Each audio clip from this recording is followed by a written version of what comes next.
소득 지원 측면에서는 저소득층 또는 그 외에 경기 진작 목표의 측면에서는 공평하게, 또 그 한편으로는 소비 승수를 좀 더 고려하는 그런 쪽으로 가면 좋겠다는 생각을 했는데,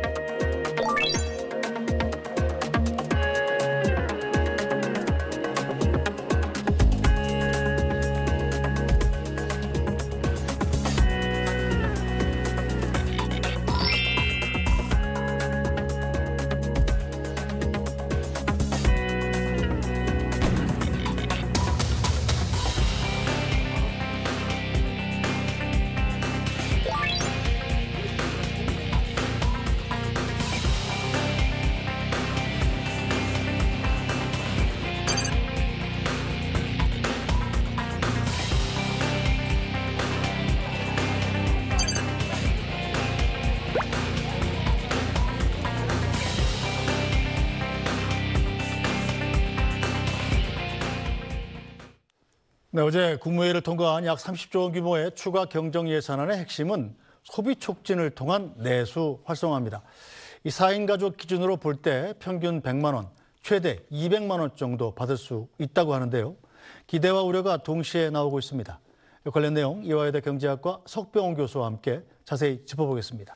석 교수님 어서 오세요. 안녕하십니까. 네, 일단 정부가 이렇게 추가 경정 예산안 편성하게 된 거는 결국은 이 내수 경기가 너무 죽어있기 때문이 아닙니까? 예, 그렇습니다. 네. 경기가 침체되는 와중에서 그 주요 원인 중에 하나가 내수 침체로 지목되고 있기 때문입니다. 네. 지금 우리나라 경기 같은 경우는 한국은행 전망에 따르면 올해 경제 성장률이 0.8%에 그칠 것으로 전망이 되고 있는데요. 이것이 얼마나 심각한 수준이냐면 우리나라 경제 기초 체력이라고 하는 잠재 성장률이 2%인데 이것의 절반에도 못 미치는 수준입니다. 네. 그런데 그것의 주요한 원인 중에 하나는 수출 침체, 거기에 더해서 내수 침체가 되겠습니다. 내수 네. 침체의 주요 원인은 건설 투자가 부진한 것하고 그다음에 소비가 침체된 것, 이것입니다. 그래서 정부가 제시한 근거에 따르면 1분기 소비가 전분기 대비 0.1% 감소했고요. 네. 건설 투자 같은 경우는 4분기 연속 3% 정도 전분기 대비 계속 감소해 왔습니다. 네. 그래서 건설 투자와 소비의 침체를 갖다가 보완하기 위해서 이번에 추경을 편성하게 되었다, 이렇게 보시면 되겠습니다. 네, 추경 한 30조 원가량 된다는데 보통 사람 입장에서 금액이 너무 어마어마하니까 어디에 얼마나 쓰이는지 잘 감이 안 오거든요. 좀 설명 부탁드리겠습니다. 예, 이번에 그 추경은 30조 원 규모인데요. 네. 30조 원은 크게 세 가지 부분으로 나눠볼 수가 있습니다. 네. 경기 진작에 쓰이는 것이 한 절반가량, 그래서 15.2조 원이 되고요. 그다음에 민생 안정에 쓰이는 부분이 5조 원, 마지막이 세입 경정에 쓰인 것이 10조 3천억 원이 되겠습니다. 경기 진작이라고 하는 것은 크게 소비 여력 보강이라고 해가지고 민생 회복 소비 쿠폰 같은 것을 지급한 것이고요. 네. 그다음에 건설 경기 활성화에 약 2.7조 원이 사용되었습니다. 민생 안정 부분이 5조 원인데요. 민생 안정은 가장 큰 부분을 차지하는 것이 소상공인 재기 지원이라고 해가지고 일종의 부채 탕감에 쓰인 부분이 많이 있고요. 네. 그다음에 고용 안정망 강화에 1.6조 원 쓰였고, 마지막이 세입 경정인데 네. 세입 경정은 쉽게 말하면 이제 세수 결손이죠. 올해 경기 침체가 네. 지속되다 보니까 세금이 작년에 편성된 예산안에서 예산에 추정한 세입보다 훨씬 적게 걷어들일 그렇죠. 것이 예상이 되니까 네. 그거를 실제로 반영을 한 것입니다. 그래서 쉽게 말씀드리면 네. 작년에 예상한 것보다 세금이 10조 원 가까이 적게 걷어들여질 것이다. 네. 그것을 반영한 것이다, 이렇게 보시면 되겠습니다. 그렇게 하면 이 10조 원 가까이는 그럼 어떻게 쓰는 건가요, 그럼? 세금이 이제 덜 거칠 것이 예상이 되니까 결국은 네. 이 부족한 10조 원은 적자 국채를 발행해가지고 조달을 한다든지 아니면 여유 기금을 활용한다든지 네. 아니면 불용 처리를 한다든지 쓰기로 네. 되었던 예산을 적게 써서 네. 이런 지출 구조 조정을 통해서 조달할 수밖에 없는 상황입니다. 어쨌든 어려운 상황이군요. 자, 이재명 대통령은 어제 국무회의에서 지금은 경기 침체가 너무 심해서 정부가 역할을 해야 한다고 말했습니다. 어떤 의미인지 들어보겠습니다. 민간이 과열되면 억제하고 민간이 너무 과도하게 침체되면 부양해야 되는데, 지금은 너무 침체가 심해서 정부의 역할이 필요할 때라는 생각이 들어요. 일부는 소득 지원 측면에서는 저소득층 또는 그 외에 경기 진작 목표의 측면에서는 공평하게, 또 그 한편으로는 소비 승수를 좀 더 고려하는 그런 쪽으로 하면 좋겠다는 생각을 했는데, 네, 이번 추경 예산의 핵심, 국민 입장에서 무엇보다 필요에 와닿는 건 바로 돈을 나눠준다는 것 아니겠습니까? 예. 보통 일반 국민들의 경우 25만 원, 최대는 52만 원까지 받을 수 있다고 하더라고요.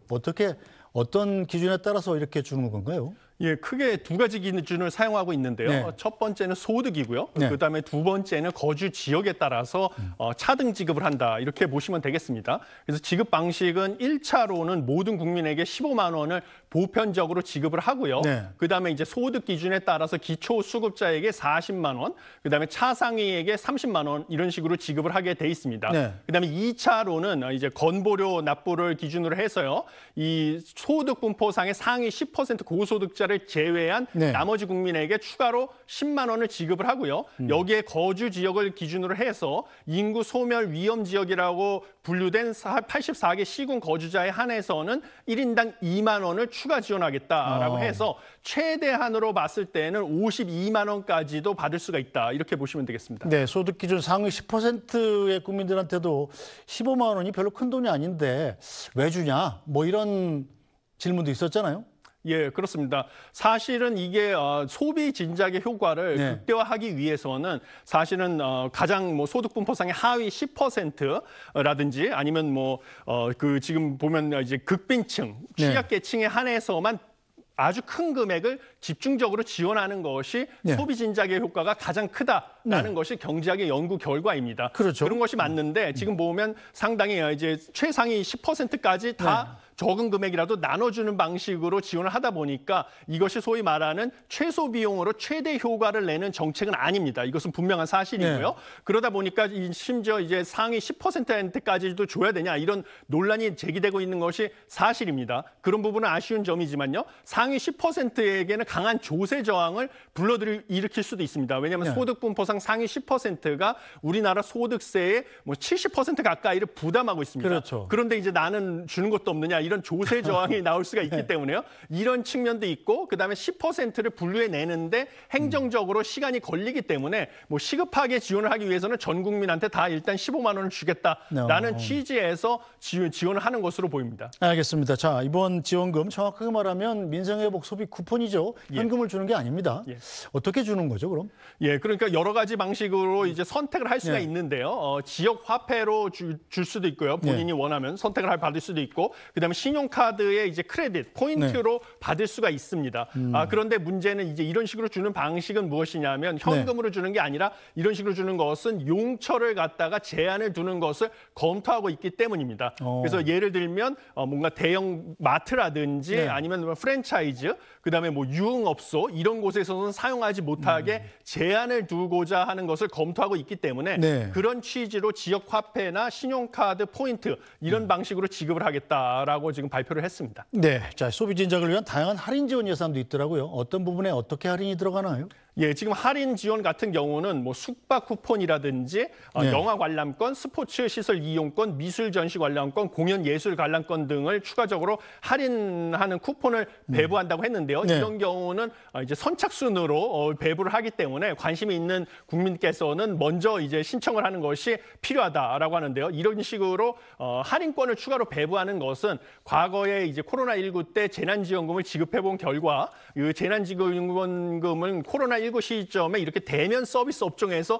쓰기가 상당히 꺼려지지 않습니까? 그렇죠. 그러니까 사실은 뭐 비대면 서비스 업종이라든지 특정 지역, 특정 업종에 집중적으로 사용되는 경향이 있었습니다. 네. 그래서 원래는 대면 서비스 업종이 가장 큰 타격을 받았는데 그런 부분들이 사실은 혜택을 받지 못했고 지원을 받지 못했다는 것을 고려해서 네. 대면 서비스 업종 위주로 쓸 수 있는 할인 쿠폰을 추가로 지원하는 방식으로 정책을 일부 조정했다, 타겟팅을 했다 이렇게 보시면 되겠습니다. 그렇군요. 자, 그렇다면 전 국민에게 민생지원금을 지급하면 극도로 침체된 내수의 불씨를 되살릴 수 있을까요?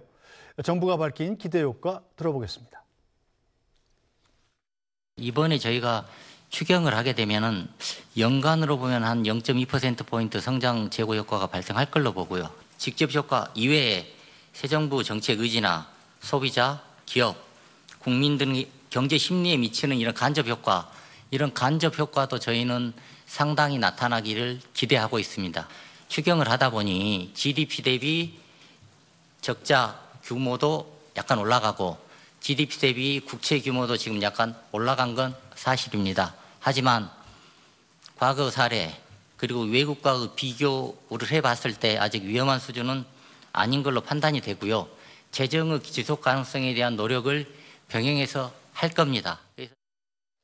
네, 아무래도 정부 입장에서는 민생지원금의 효과가 크다 이렇게 주장을 하고 싶을 텐데 교수님께서 경제학자 입장에서 보시면 어떻습니까? 0.2%의 GDP 제고 효과가 있습니까?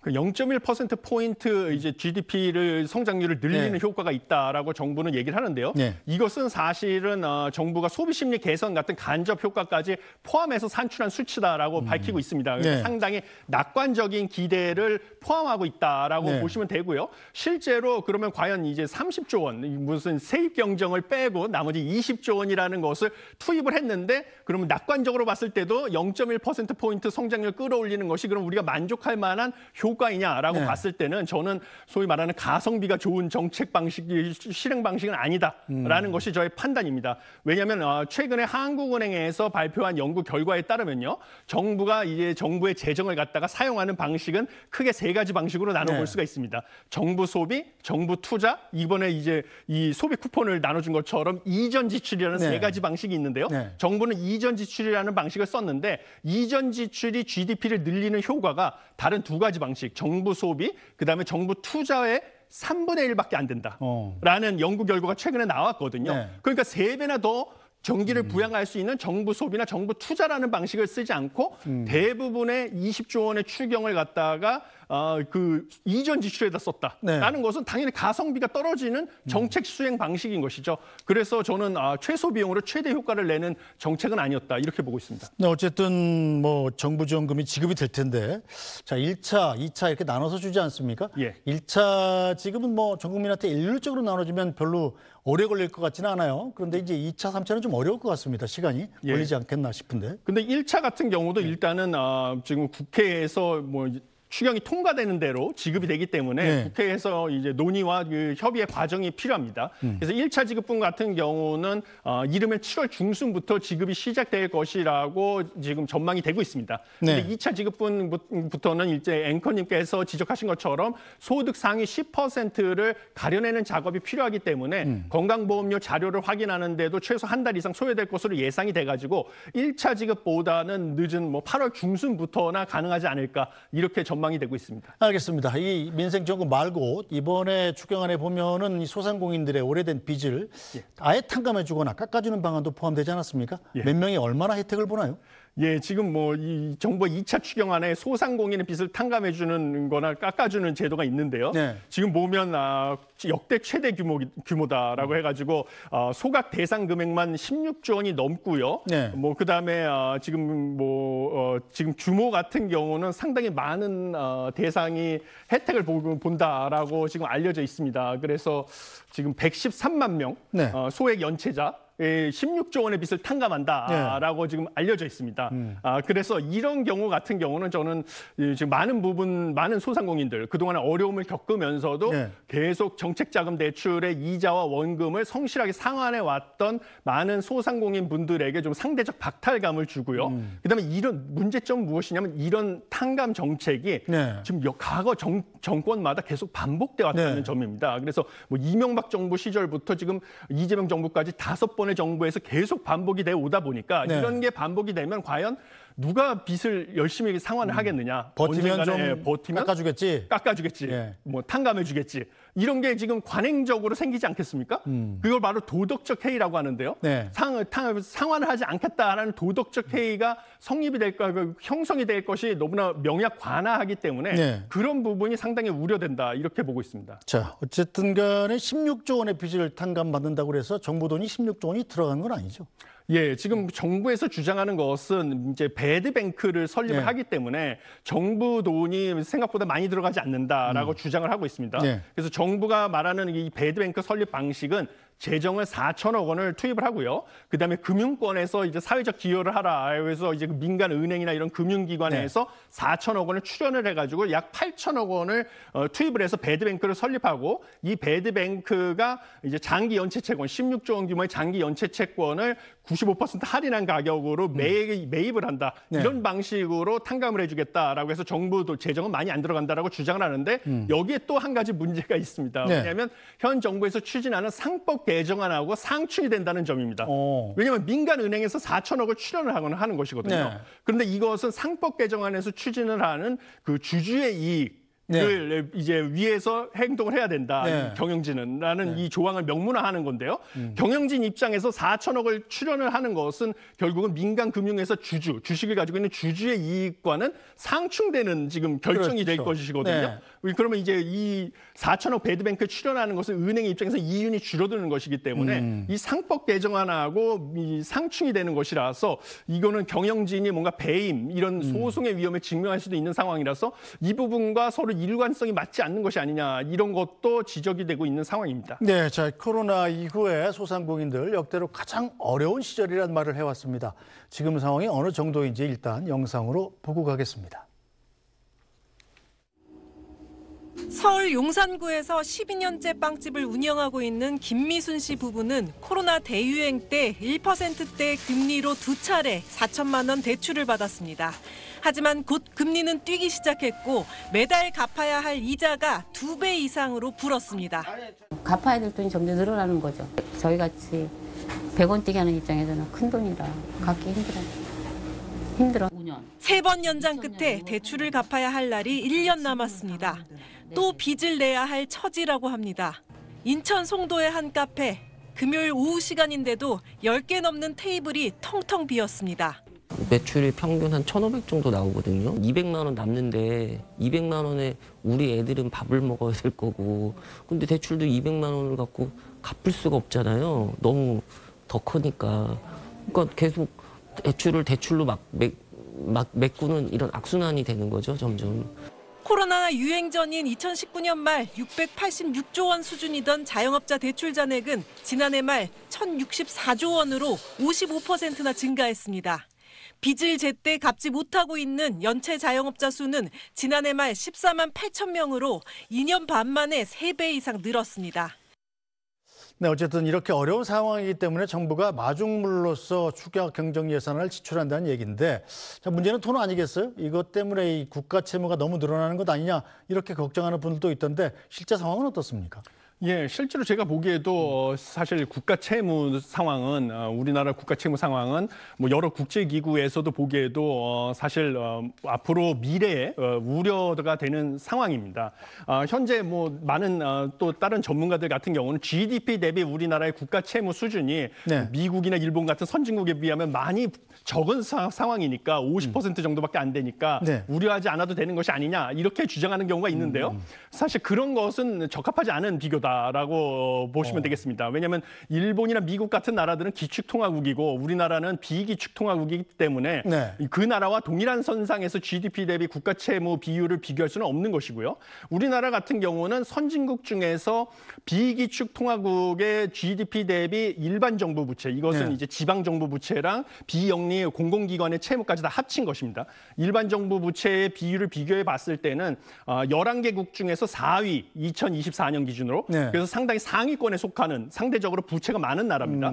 그런 나라일 뿐만 아니라 IMF에서 올해 4월에 재정점검 보고서를 나왔는데요. 그걸 기준으로 2016년부터 2030년까지 그 제가 연평균 GDP 대비 일반 정부 부채 증가율을 계산해 봤습니다. 네. 근데 우리나라는 3%씩 증가할 거라고 나오는데요. 이게 얼마나 심각한 수준이냐면 네. G20에 포함된 선진국 평균의 4.6배에 달하는 빠른 속도로 증가하는 것이고요. 얼마 전에 신용 등급이 강등당한 미국에 비해서 2.3배나 되는 빠른 속도로 국가 부채가 증가하고 있는 나라입니다. 왜냐하면 이것은 급격한 인구 구조 변화 때문이죠.